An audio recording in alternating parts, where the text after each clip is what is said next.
À la recherche d'un moyen d'expression sans restriction de censure, un Sevranais a souhaité mettre en lumière d'importantes informations. Il a trouvé auprès des bâtisseurs d'égalité un micro lui permettant de s'exprimer tout en préservant l'anonymat de son identité. Voici son témoignage. Bonjour, Sullivan, bâtisseur d'égalité. Je suis aujourd'hui en compagnie d'un Sevranais qui a souhaité témoigner au micro des bâtisseurs d'égalité pour nous raconter une histoire peu banale, agrémentée de dossiers assez épineux. Donc bonjour. Bonjour Sullivan. Je vais vous laisser nous expliquer ce qui vous a poussé à aujourd'hui témoigner au micro des bâtisseurs d'égalité. C'est un grand sentiment d'injustice qui me pousse aujourd'hui à témoigner auprès de vous, en espérant que tous les Sevranais pourront entendre mon témoignage, parce que eux-mêmes subissent la même injustice. Alors, est-ce que vous pouvez nous expliquer un peu plus en détail ce qui alimente ce sentiment d'injustice à votre égard? En fait, c'est le fait de ne pas servir l'intérêt collectif général, de ne penser qu'à soi, à son petit clan. Alors, vous pouvez rentrer un peu plus dans les détails? Donc, des élus et des employés municipaux qui forment un clan et qui, aujourd'hui, sont considérés, on peut le dire, comme des mafieux. Ce sont des propos assez lourds qui pourraient avoir de graves conséquences. Je pense que vous mesurez aussi la teneur de vos propos. Est-ce que vous pouvez nous étayer un petit peu pourquoi vous en arrivez à tenir ce genre de discours aujourd'hui? La mission de service public à Sevran, elle a été atteinte par ces personnes-là, je le répète, des élus et des employés municipaux qui forment un clan. Ils ont donc privatisé le service public sevranais et ils l'ont mis en faillite. Est-ce que vous pouvez nous donner des exemples précis de dossiers que vous avez pu découvrir lors de vos investigations? Avant de vous parler de dossiers, j'aimerais vous parler de la valeur morale. Ces personnes-là, elles ont mis en faillite tout ce qui est étatique dans la ville. Aujourd'hui, les Sevranais, s'ils ne croient plus au service de l'État, c'est peut-être aussi indirectement à cause de ces personnes-là. Parce que quand vous dites ces personnes-là, est-ce que vous souhaitez les nommer directement ou vous préférez... je peux vous les nommer. Il s'agit de Stéphane Gatignon, Stéphane Blanchet, beaucoup de leurs proches, certains élus de leur majorité, il y en a beaucoup, et des employés municipaux. Notamment le plus connu, celui qui est considéré comme le deuxième maire de la ville à l'époque, c'était Rodolphe et tout son clan. Pour vous parler de, par exemple, Hakim. D'accord. Et comment se matérialise concrètement ce que vous mettez en avant aujourd'hui? Par de la délinquance financière, d'où le surnom qui leur a été donné par beaucoup d'habitants, des délinquants à col blanc. La proximité de certaines entreprises sur les appels d'offres, qui arrivent à travailler avec la mairie, et beaucoup d'avantages aussi. Donc, par exemple, des logements, des postes, des associations qui touchent des subventions alors qu'elles ne font pas d'activité. Est-ce que vous avez des documents qui pourraient prouver ces dires? Parce que, je le redis, ce sont quand même des accusations qui sont assez graves, qui pourraient peut-être faire l'objet de poursuites pénales pour diffamation, etc. Est-ce que vous avez quand même des documents pour appuyer tous ces propos que vous tenez aujourd'hui? Oui, je pourrais vous présenter en fait, l'affaire qui m'a fait basculer dans la peur. C'est celle du 47 de la Concorde. Comme je vous le rappelle, 2 heures après que je l'ai présenté au conseil municipal, j'ai été menacé de mort par Hakim. Vous pouvez nous détailler un petit peu ce dossier? En fait, cette personne est venue remplacer l'ancien développeur social Didier, qui était à la solde de l'employé, qui était à la solde de l'élu de la politique de la ville de l'époque, qui était Najit Mabchour. Donc il est venu le remplacer, et cet homme-là, il est considéré comme un dictateur. On s'est intéressé beaucoup à cette personne-là, et on a découvert en fait qu'il était logé au 46 avenue de la Concorde, dans une maison qui était déclarée au pôle de tranquillité publique. Donc lorsqu'on a révélé l'affaire publiquement, on nous a dit que Hakim, par rapport à son poste de développeur social, bénéficiait d'un logement de fonction. Ce qui n'est pas illégal en la matière. Pour son poste, normalement, il ne peut pas bénéficier d'un logement de fonction, parce qu'il est développeur social. D'accord. Mais ce qui nous a vraiment mis dans la certitude qu'il ne pouvait pas avoir ce logement de fonction, c'est que cette maison, qui est située au 45 avenue de la Concorde, elle n'est pas listée sur la liste des logements de fonction de la ville.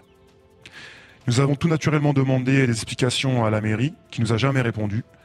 Et donc, c'est la CADA qui nous a répondu. Vous nous expliquez ce qu'est la CADA? C'est la commission d'accès aux documents administratifs. D'accord. Lorsque la mairie ne veut pas nous répondre, au bout d'un mois, nous pouvons saisir la CADA. Comment expliquez-vous que la mairie ne souhaite pas vous répondre? Parce que nous sommes gênants. Et surtout parce qu'ils les soutiennent. Ils font partie du même clan. D'accord. Un clan mafieux. Et suite à ces investigations, qu'avez-vous fait vu que vous avez eu le document de la CADA? Est-ce que vous avez déposé plainte? Qu'avez-vous entrepris comme démarche ensuite? J'aimerais d'abord vous parler de ce que j'ai subi. Parce que juste après tout cela, nous nous sommes fait agresser, menacés de mort. Agressé physiquement? Agressés physiquement, oui. Vous pouvez nous donner les détails de savoir comment ça s'est déroulé? J'ai été agressé non seulement en mairie, au service de l'urbanisme de l'époque, par 3 personnes. Par Rodolphe et un certain Bruno qui était au service de l'urbanisme à l'époque. Donc à la mairie, vous avez été... À la mairie même, parce que j'étais venu dans le bureau de madame demander des documents dont j'ai le droit d'avoir accès. C'est une agression physique? Physique, oui, physique. Vous avez déposé plainte? J'ai déposé plainte et pour vous dire qu'ils ont même volé mon vélo en face du commissariat. Tellement qu'ils se sentent puissants. Et qu'a donné le dépôt de plainte? Rien du tout. Sauf qu'une semaine plus tard, j'étais convoqué au commissariat. J'étais mis en cause dans une affaire sordide. Et on m'avait prévenu d'ailleurs, on m'a dit que j'allais avoir qu'il allait avoir une vengeance de la part de ces personnes-là. On m'a accusé d'avoir... Qui vous a prévenu de ça? Des employés de la ville qui avaient très peur pour moi. Ils m'ont dit fais attention, ces personnes-là, ce sont celles qui tiennent la ville. Et ils sont avec Stéphane Blanchet et Stéphane Gatignon. Donc ne sois pas naïf. Parce que mon tort, c'était d'être très naïf. Et cette affaire sordide en question, c'était quoi? Donc le 10 mai, je suis convoqué au commissariat de Sevran. Et là, je suis mis en cause dans une affaire de vandalisme et de menaces de mort auprès d'élus. Donc j'aurais menacé de mort des élus et j'aurais cassé 17 voitures lors du conseil municipal. C'est vrai? C'est faux? C'est faux. Tout cela parce que j'ai révélé en fait l'existence du pavillon qui était utilisé par la société RSK et qui accueillait à l'époque Hakim. Et ce dépôt de plainte de la part de ces personnes à votre rencontre a donné quoi? Il y a eu une enquête. Fort heureusement, les policiers ont agi avec un grand discernement et j'ai pu être relaxé. D'accord. Et par la suite? Ce que je tiens à vous dire aussi, c'est que c'est très, très traumatisant d'être face à des policiers, même quand on est innocent, parce que ça fait peur. En plus de ça, vous avez été victime de menaces de mort. Fort heureusement, n'ont pas été mises à exécution parce que vous êtes aujourd'hui ici en train de témoigner. Est-ce que ces violences physiques se sont réitérées par la suite? Elles se sont réitérées. Jusqu'à maintenant, en 2019, nous sommes menacés. La dernière histoire qui s'est déroulée, elle s'est déroulée par rapport à l'affaire du gymnase. Des individus armés sont venus pour menacer des journalistes d'investigation qui font partie d'une cellule. Donc c'est que vraiment, il y a une très forte impunité dans cette ville. Nos agresseurs n'ont peur de rien. Ils sont toujours en poste? Ils sont toujours en poste, ils sont toujours protégés et ils continuent à agir. Vous avez, je suppose, essayé d'alerter différents élus peut-être sur ces faits-là pour essayer d'obtenir au moins une écoute de leur part et peut-être essayer de trouver des solutions? Oui, hélas, aucun groupe d'élus, à part un seul élu, répond à nos courriers. D'ailleurs, nous surnommons désormais la ville de Sevran la République des recommandés parce que Stéphane Blanchet ou aussi bien Stéphane Gatignon ne répondaient jamais à nos sollicitations. Les autres élus, c'est pareil. Ils sont complètement solidaires de tout cela. Donc on n'attend rien du tout. Et est-ce que vous avez découvert d'autres dossiers qui pourraient être mis en lumière, hormis ce logement de fonction rue de la Concorde? De la malversation financière, avec des sociétés qui ont pignon sur rue depuis très longtemps, mais vraiment très longtemps même. Nous avons découvert cela à l'époque avec le chantier de la médiathèque. Donc ça date quand même de très longtemps, avec la personne dont je vous ai cité tout à l'heure, celui qu'on appelle le deuxième maire de la ville, c'est Rodolphe, avec une première société, puis une deuxième société qui a changé de nom, et un réseau associatif qu'on peut considérer comme fictif. Donc et puis un placement de personnes pour constituer un réseau mafieux au sein de la mairie de Sevran. Et ces personnes-là, en fait, elles ont comme travail de privatiser les services pour les rentabiliser. Je peux pas tout vous dire parce que les dossiers sont à l'étude. D'accord. Près de la justice? Auprès de la justice, je l'espère. Nous avons contacté tous les services de l'État, ainsi que ceux de la justice. Alors je sais que vous avez aussi essayé d'alerter le préfet à plusieurs reprises. Oui, depuis le préfet Lambert, tous les préfets ont été alertés plusieurs fois. Que vous répondent ces préfets? Ils nous répondent qu'ils ont bien eu connaissance de nos courriers, mais pour l'instant, le mal continue. La preuve, c'est qu'on se fait encore agresser en toute impunité par les mêmes agresseurs depuis des années, qui eux revendiquent justement la protection étatique. Donc je ne sais pas qui croire. Est-ce que c'est vraiment vrai que nos agresseurs sont protégés par la préfecture, par les ministères ou... J'ai une seule certitude, c'est que je sais qu'ils sont protégés par les élus sevranais, parce que même les élus sevranais me menacent. Vous avez un exemple de menace à votre rencontre de la part d'un élu? Qu'il faut mieux se mêler de ce qui nous regarde, quoi. Par exemple, les élus qui sont concernés par les versements de subventions fictives. Pour rester un peu évasif, j'ai pas trop envie de développer par rapport à, encore une fois, un dossier qui est en cours. D'accord. Donc là, on comprend que les élus sont impliqués dedans parce que eux-mêmes nous disent tu vas avoir affaire à Kim, tu auras affaire à Rodolphe, tu verras. Sachant que ce sont des menaces qui se sont déjà réalisées tout à l'heure. Oui. Avant l'interview, vous me parliez aussi d'une agression à l'espace François Mauriac. Vous pouvez nous en dire un peu? Oui, c'était vraiment très violent. J'avais été assisté à un événement qui était prévu là-bas. Et puis Une rencontre associative? Exactement, oui. C'était en 2015. Et puis j'ai dû faire face à mes agresseurs, encore une fois, ce qu'on appelle le réseau de Rodolphe. Et fort heureusement, la police est venue me sauver la peau, quoi. Ils vous ont agressé physiquement? Ils m'ont agressé physiquement, ils m'ont reproché de continuer à faire mes investigations. Vous avez déposé plainte par... J'ai déposé plainte et hélas pour moi, j'ai pas eu gain de cause parce que j'ai pas eu de confrontation et j'ai eu un rappel à la loi parce que mes agresseurs, l'un de mes agresseurs a pu bénéficier des journées d'ITT alors que tout ça c'est faux. Donc ils étaient à 3 sur vous, ils vous ont agressé. Oui. C'est vous qui avez eu un rappel? C'est moi qui ai eu un rappel à la loi.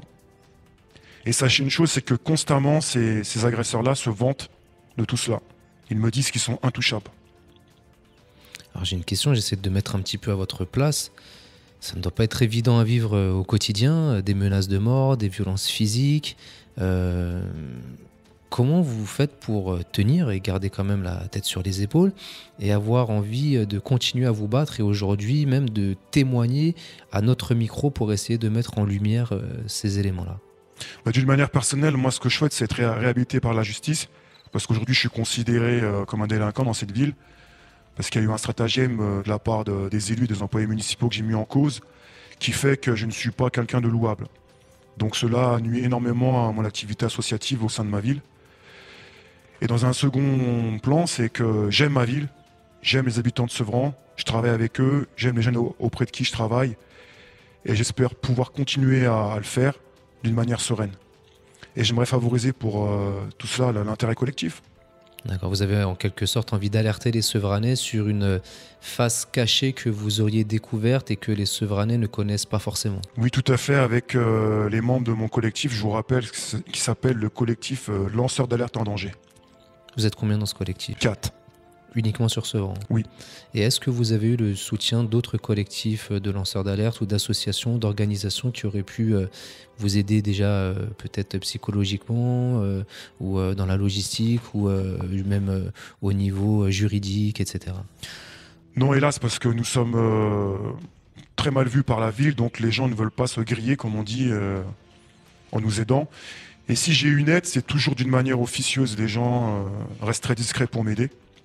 Bon, fort heureusement, on a le soutien de nos avocats qui nous conseillent énormément et qui nous protègent. D'accord. Nous, en tant que bâtisseurs d'égalité, nous avons eu connaissance très récemment de ce que vous nous avancez aujourd'hui.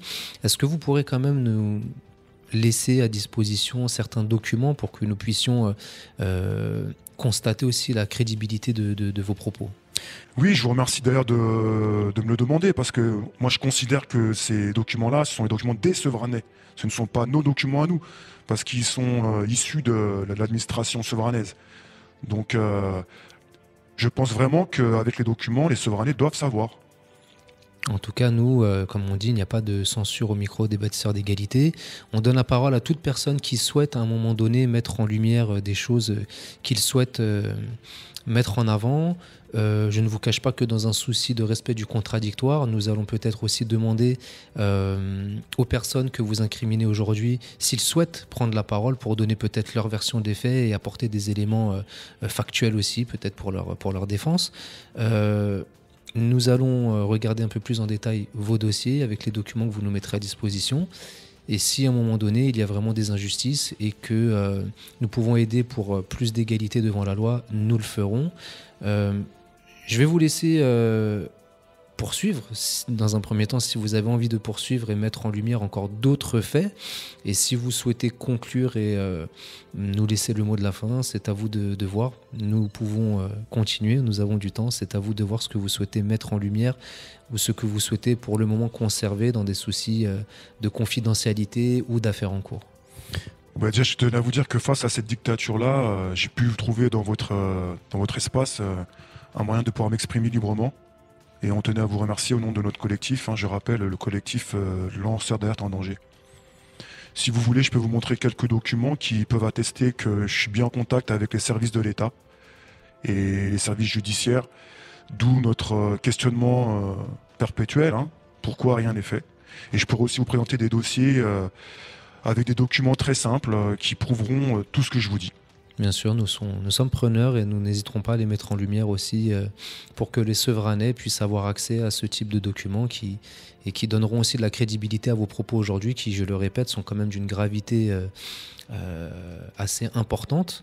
Vous n'avez pas peur que ça fasse l'objet de poursuites judiciaires pour diffamation, dénonciation calomnieuse, non Non, j'ai pas peur parce que j'ai mes avocats avec les avocats de mes collègues qui travaillent depuis très longtemps sur les dossiers. J'ai plutôt peur des représailles, comme d'habitude, pour ma famille et moi-même et pour mes collègues. Ça touche aussi votre famille? Oui, hélas. C'est pour vous dire que ces gens-là, ils sont vraiment odieux. Ils ne reculent devant rien, pour le pouvoir et l'argent. Les personnes de votre famille ont été agressées physiquement aussi. Ils ont été menacés, ils leur ont fait très très peur. Un soir, ils sont venus à la maison. Pour que j'arrête tout. Et votre entourage ne vous dissuade pas un moment de continuer? Si. Il ne vous demande pas d'arrêter? Si, ma famille m'a demandé d'arrêter, mes amis, mais je ne veux pas.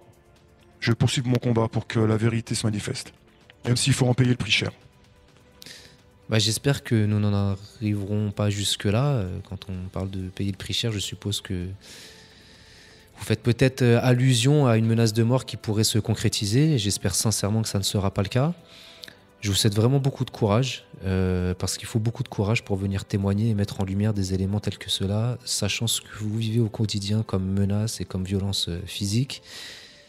Et si, comme je l'ai dit tout à l'heure, au vu de la crédibilité du dossier, nous pouvons apporter une aide quelconque pour aider à la manifestation de la vérité, nous poursuivrons à le faire. Je vous dis à très bientôt et encore beaucoup de courage pour votre combat. Je vous remercie beaucoup de m'avoir écouté. Et je vous souhaite à vous aussi la meilleure des réussites pour votre travail que vous faites. Merci beaucoup et à très bientôt. Parmi les éléments envoyés par ce lanceur d'alerte, on retrouve un courrier daté du 29 mars 2013 demandant si le poste de développeur social du quartier Rougemont était toujours occupé par Hakim. Le maire de Sevran répond que la mission de cette personne à ce poste prenait fin en date du 30 mars 2013, soit le lendemain. Ce lanceur d'alerte a envoyé des courriers à différentes autorités d'État afin de les informer sur des dysfonctionnements de la ville. Beaucoup lui ont répondu, à l'instar de Madame la ministre des Sports, qui lui écrit suite à une alerte sur la suspicion de fraude relative à la rénovation du gymnase Jesse Owens à Sevran. Monsieur, Madame Roxana Maracineanu, ministre des Sports, a pris connaissance de la correspondance que vous lui avez adressée. Elle m'a personnellement chargé de vous répondre. Vous appelez l'attention de Madame la Ministre sur la situation du gymnase Jesse Owens, situé à Sevran, financé par l'Agence nationale pour la rénovation urbaine, en rue, dont la construction reste inachevée. Madame la Ministre a été attentive à votre courrier. Elle m'a chargé de transmettre votre requête à Monsieur le préfet de la région Île-de-France, préfet de Paris, afin qu'elle soit examinée dans les meilleurs délais avec toute l'attention nécessaire. D'autres courriers ont été envoyés, notamment au préfet de la Seine-Saint-Denis ainsi qu'au procureur de la République, en demandant notamment aux institutions d'État de garantir la protection physique de ce lanceur d'alerte. Les bâtisseurs d'égalité ont envoyé un courrier en recommandé avec accusé de réception à M. Stéphane Blanchet, maire actuel de la ville de Sevran.